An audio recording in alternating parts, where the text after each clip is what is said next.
Well, I've played soccer since I was about 3 years old, and I played varsity last year actually as a freshman for Cardinal Newman. I've played basketball since, I don't know, like the second grade. Sports are fun, it's fun to be competitive, and it's like everybody on the court or the field are doing their best that they can do.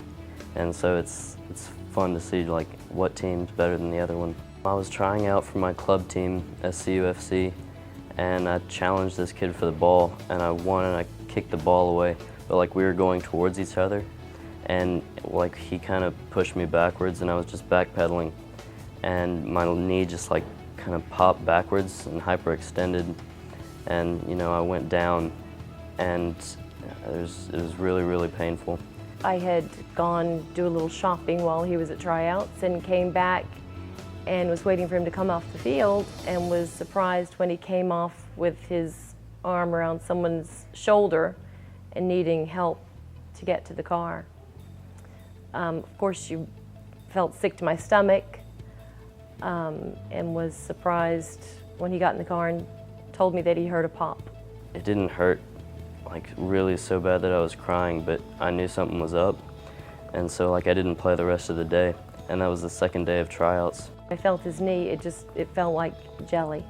You could tell something was in his leg and something was wrong. It was just very squishy. A couple days later I had an MRI and found out that I did in fact tear my ACL. The first one, he looked as worried as I did. You know, I didn't feel comfortable with him. He was telling me different options that they do when someone tears their ACL. And I just didn't feel comfortable with what he was telling me.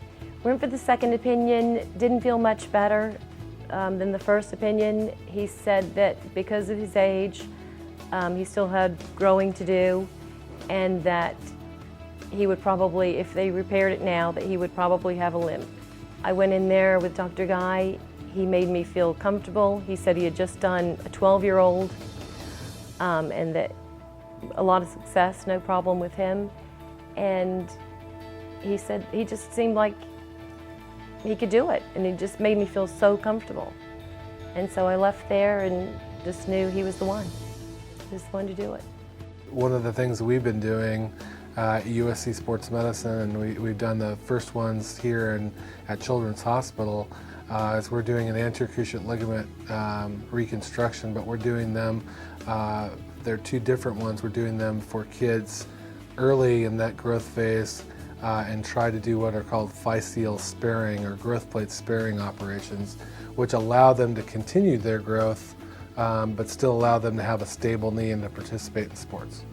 We try to sit down with them, spend a little extra time with the families, go through all their studies. But one of the things that's really helpful for Children's Hospital is we actually will send the kids over there ahead of time, let them have a tour of the hospital. It kind of relieves a little of their fears.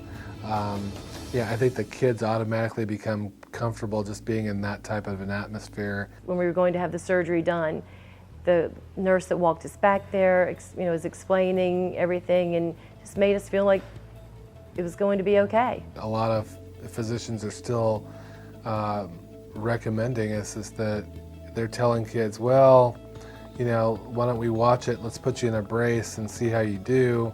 And again, the whole line of thought in the past has always been try to get the kids through to an older age and then do a standard ACL on them. And I think that these days it's becoming increasingly hard to do that. These days, trying to get kids and any of our patients back to 100% is kind of what we do, and that's the expectation that most patients do have when they come to see us, is they want to get back to playing sports. He's been really nice, and he did a good job in my surgery. Everyone just seemed very friendly and made us feel at home.